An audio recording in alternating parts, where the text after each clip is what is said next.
Gases exchange in plants. इस topic को explain करने से पहले हम कल का जो लेक्चर है उसको रिवाइज करते हैं। गैसेस एक्सचेंज असल में गैसेस का तबादला है। कौन कौन सी गैसेस? CO2 और O2। गैसेस एक्सचेंज एक्चुअली में हम कहाँ पे इन्वॉल्व होती है? ब्रीथिंग में। लेकिन ब्रीथिंग और सेलुलर रिस्पायरेशन में क्या फ़र्क है?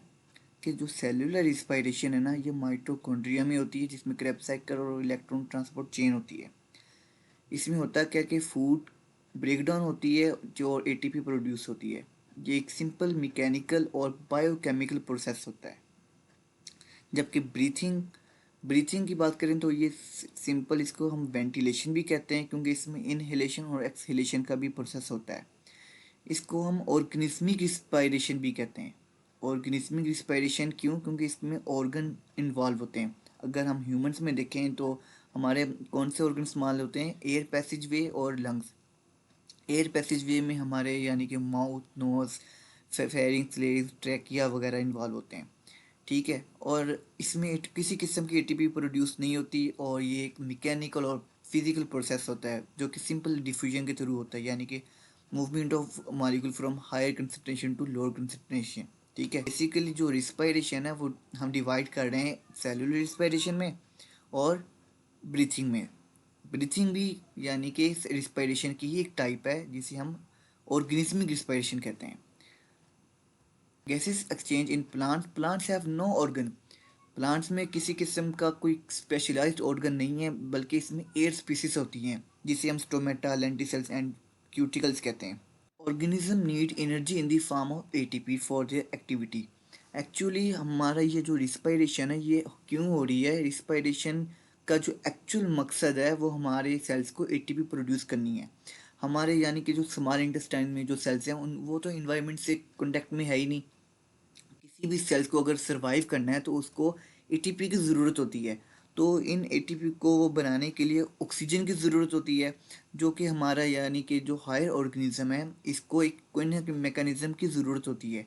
यूनिसेलुलर में तो हर सेल जो है वो इन्वायरमेंट से कॉन्टेक्ट में होता है, लेकिन हायर ऑर्गेनिज्म में या मल्टी सेलुलर में हर सेल इन्वायरमेंट से कांटेक्ट में नहीं होता, बल्कि इसको एक मैकेनिज्म चाहिए जिसकी वजह से जो इंटरनल जो सेल्स हैं वो भी ऑक्सीजन को हासिल कर सकें। ठीक है। तो ये जो है ATP, जो हमारा रिस्पायरेशन का जो एक्चुअल मकसद है वो एक्चुअली ATP प्रोड्यूस करना है, जिसके लिए हमें ऑक्सीजन की ज़रूरत है। तो जो कि गैसेस एक्सचेंज के ज़रिए होता है।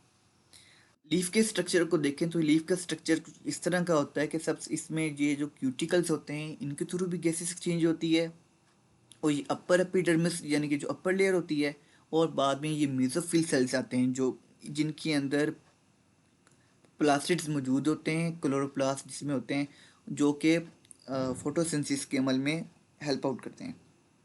जबकि इसके बाद लोअर एपिडर्मिस आती है। इन लोअर एपिडर्मिस में बहुत ही ज़्यादा गार्ड सेल्स मौजूद होते हैं।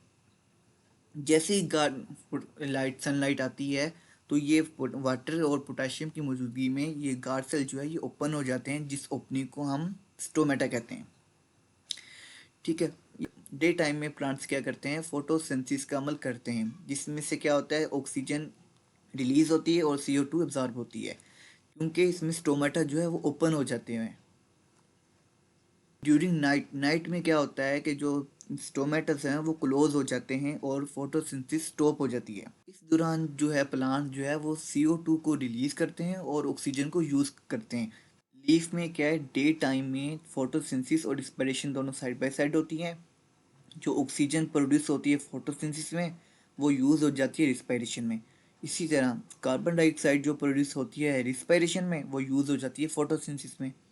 लेकिन नाइट को क्या होता है? नाइट में no photosynthesis, leaf get oxygen from environment and release carbon dioxide through stomata. Woody stems में क्या होता है? वुडी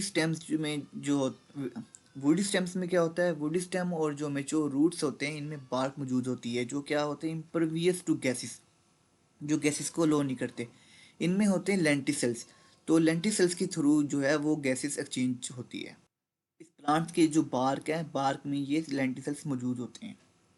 जबकि यंग रूट्स में क्या होता है? यंग रूट्स जो हैं वो सॉइल से ही गैसेस एक्सचेंज करती हैं, ऑक्सीजन को टेक इन करती हैं और CO2 को रिलीज करती हैं।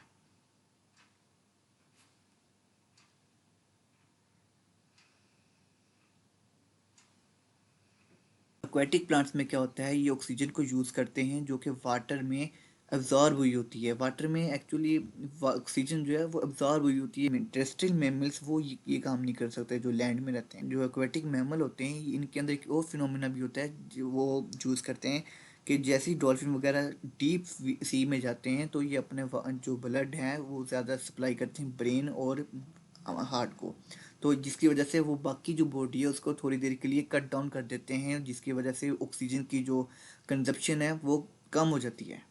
आज के लिए इतना ही, और नेक्स्ट हम डिस्कस करेंगे रिस्पायरेशन इन ह्यूमंस।